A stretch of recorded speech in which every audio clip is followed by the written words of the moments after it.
Hi, we're going to be talking about L system, string rewriting, and recursion.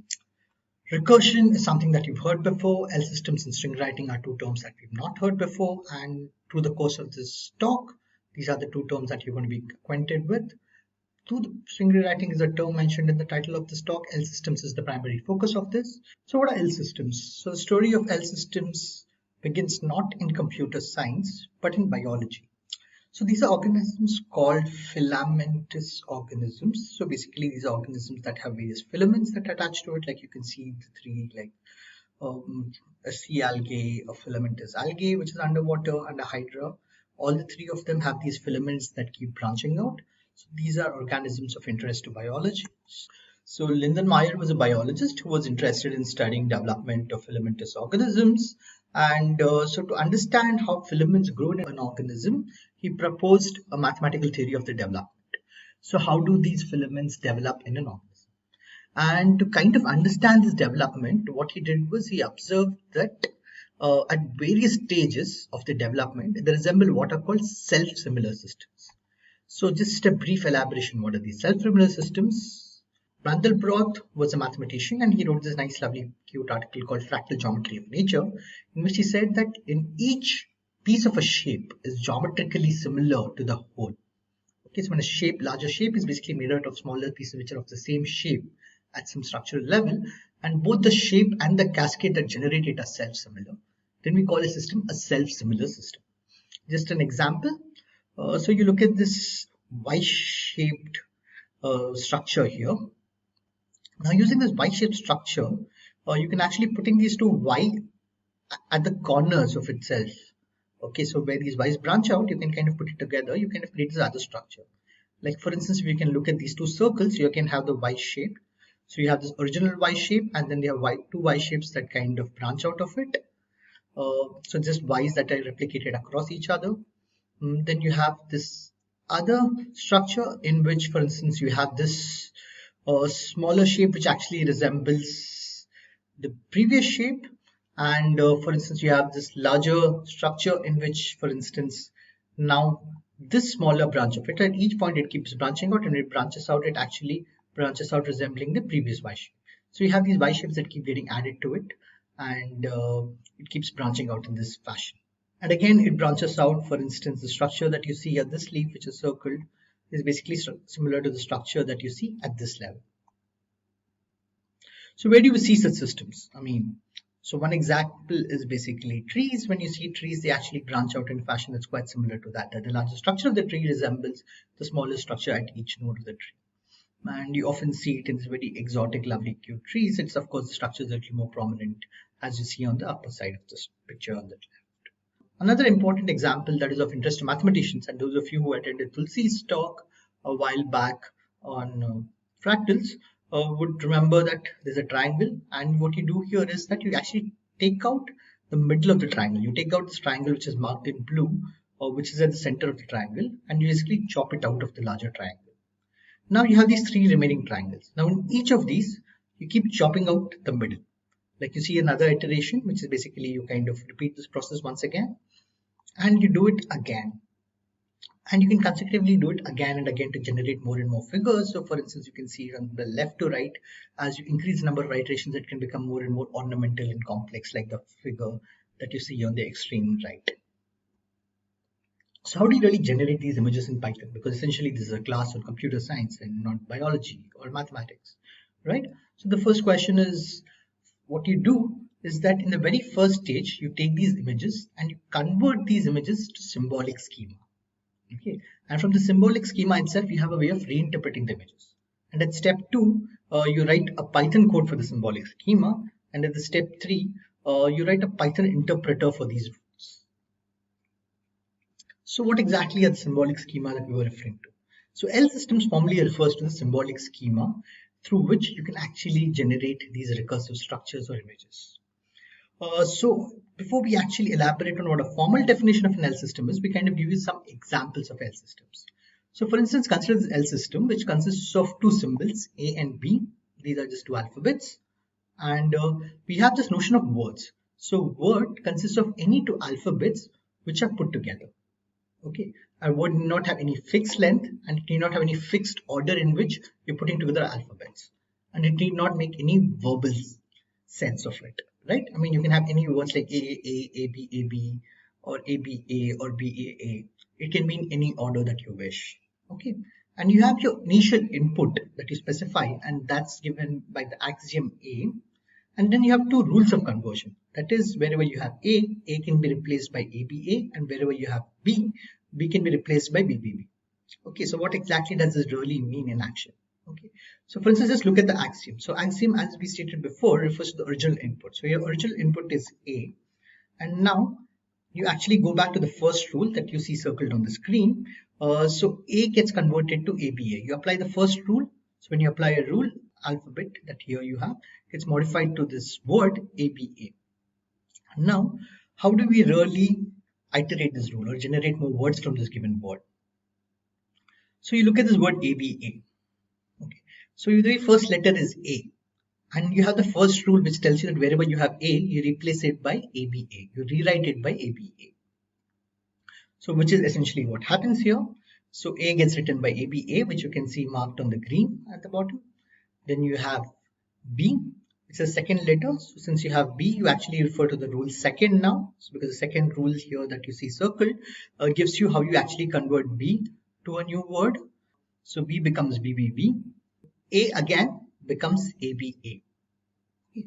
So this is basically the process by which you can actually generate the second iteration of this. That is basically when you kind of rewrite it again and again by using the rules and converting it according to the rules, each letter, what we call is a process of iteration. And iterating it n times means you apply this rule to the word, to the initial word, n number of times. So for instance, you can again apply this rule to this and you get a really long word. And as you can see that each letter modifies to a letter that's thrice its size, this will basically become a 27 letter word, and which we don't want to really put it here for reasons of size. So here is one example of an N system that you've seen. Again, to just fiddle around with the same L system, what we change here is this axiom. Now the axiom is no longer A, but as you can see in the red here, axiom is B. So your L system changes. So now your initial word is B, and there's only one rule that acts on it, that is B goes to BBB, and you can see how basically the word changes. It's just a sequence of B's. Now again, we can fiddle around with it, and now you have an axiom which is AB instead of A or B. So it's a word which is basically your initial input, and now A changes to ABA and B changes to BBB by basically simultaneously applying rules on both these letters, and consecutively by acting again and again, you kind of get more and more words of this. So this is how primarily L systems work. So how do we actually extract geometrical information from the symbolic? Okay, so we explained the process of, okay, there is the symbolic algebra and schema, but then you also want to extract geometrical information. So to each letter, we denote a certain interpretation. So to each symbol of the alphabet has a certain interpretation. For instance, A refers to the red line of constant length and B refers to a green line of the same length. So the first symbol A that you see here corresponds to the red line that you see here. Now ABA is basically B sandwiched between two A's, so it's basically a green line sandwiched between two red lines. And in the next one, you see a sequence of red and green lines, except that the middle portion, the green line, is larger than the rest of the red lines, because you have a sequence of BBBs here. That's basically a sequence of the wrong green line. Of course, this map is not drawn to scale, so just to note that, but just to give a sense of the fact that this is larger than that. This is how you can actually put geometric interpretations to your symbolic algebra and extract features from each of it. So at each iteration, you get a new geometrical figure, which essentially has some structural similarities to what existed previously. So we now look at a more complex L system. For instance, you have symbols now which basically are F, plus and minus. Okay, and I assume your initial input is F, and you have these three rules. So F goes to this combination of F's with plus and minus. So remember that plus and minus, that the addition symbol and the multiplication symbol, are merely symbolic here. That means they do not correspond to your regular addition and subtraction symbols. So when you actually replace F by F plus F minus minus F plus F, it's not like you actually subtract out the F's. This is purely a symbolic term. Okay, and then the subtraction symbol goes to your subtraction symbol, your addition symbol goes to this addition symbol. Okay, so the rules do not change there. So what happens here? So F is your initial input, so it kind of goes to this figure that you kind of see here, and you apply it to each F and addition and subtraction symbol, and you get a huge long term here of more than 25 symbols. Now we actually give a geometric interpretation to it. So F means draw forward, and plus means turn left 90, and minus means turn right 90. Now plus and minus can actually be replaced easily by B or G or something like that. There's no reason why we chose addition and subtraction. But the standard convention is whenever you choose like an operation like addition, multiplication, subtraction, the idea is they refer to angular turns as opposed to going forward or moving backwards. Structures that are kind of formed, you have these terms that are being created, new words, and then you have these rules for interpretations of what would that look like. So F is just a straight line.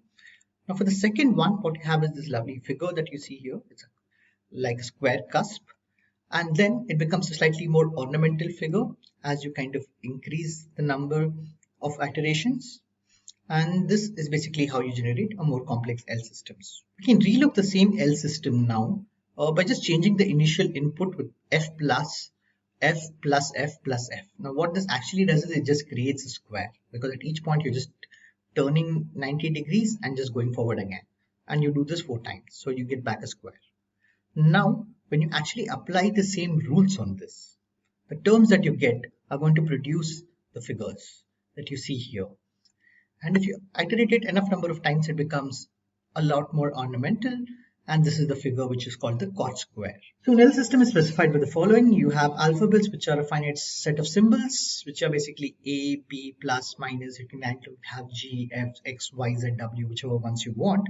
And you have strings, which are just alphabets concatenated together, right? And for instance, you have A, B, B, A plus plus, A as some examples. It can just be plus plus plus, B, B, B. It can be anything that you want it to be. Okay, we just have to concatenate these alphabets, which are pre-specified, put together. And the new axioms, which is just your initial input word. So you have A, B, A, B, A, F plus plus. So an interesting thing to note here is that even though A and B are alphabets and not words, but when they actually assume it, alphabets are a subset of words, so they kind of come here as a word by itself. Okay, and rewrite rules converts an alphabet to another alphabet or a word. Okay, so important point to note is this, that we just saw some examples of these rules where you actually use it to rewrite. And so the first thing is it takes only one alphabet as an input, and it kind of rewrites it to either another alphabet or it rewrites it to a word. Basically, rewrite rules apply only to alphabets and not words, right? So this is something important to note. So when you actually try to translate one word into another, like we have seen how we converted ABA, what you do is you apply rewrite rules to each alphabet in the word simultaneously, right? So for instance, you saw how ABA gets converted, and this parallel application of the rewrite rules to each alphabet in the word is called parallel rewriting. So we have some examples here. For instance, ABA goes to A, B, A, B, B, A, A, B, A. F plus F can go to this under some rewrite rules. So parallel rewriting depends on the kind of rewrite rules that you have. So now we actually get to a more broader area of interest, which is called the string rewriting. So string rewriting is the broader field within which study of L systems is located. So the only difference is that rewriting need not be always parallel. So for instance, we looked at when we actually have a word and we convert it to another word, you actually parallelly rewrite every alphabet, right? But here you might just want to rewrite only one alphabet at a time, and that is called a string rewriting. And parallel rewriting is a special case of string rewriting. Okay, and it's a field of interest for theoretical computer scientists. It's a very important field of interest. Why is it interesting? For instance, you have many interesting questions that come about. So for instance, if you have two words and a set of rewrite rules, does there exist an algorithm to determine if you can convert one word into another by successively applying the rewrite rules? And what is important is two things to note here. So one is that the algorithm can tell you if I input just two words, whether I can convert one into the other. It will say yes if I can, and it will say no if I can't. And the second thing is there is no bound on the number of times I can use the rewrite rules. So basically, I might just be able to obtain one word from the other after applying it like 10 times, or after applying it 1,000 times, or a zillion times, or a billion times. Okay, and there's no bound on the number of terms. So it's an algorithm that can actually determine whether I can get one word from the other. And the answer is no. There is no algorithm that can actually tell you if you can do this. So this is basically a classic case of what you call an undecidability problem, which is of great interest to theoretical computer scientists. So term rewriting is the larger broad field within which string rewriting itself is located. And term rewriting concerns itself with how terms consisting of variables and constants are rewritten to each other. So here we concern ourselves primarily with strings which have these fixed alphabets. Here you can also have variables. And it's an important field of study for both theoretical computer scientists and mathematicians. And the reason it's of interest, especially to computer scientists, is because it can be used to model structure of computer programs. And it is of interest to mathematicians because it can be used to model the structure of mathematical proofs. And it has huge range of applications both in computer science and in mathematics. So for instance, in computer science, it is used to prove termination of computer programs, and in mathematics, it is used to automate mathematical proofs. That is, basically, you can actually have a computer program that can partially automate a mathematical proof, and that can be done by term rewriting.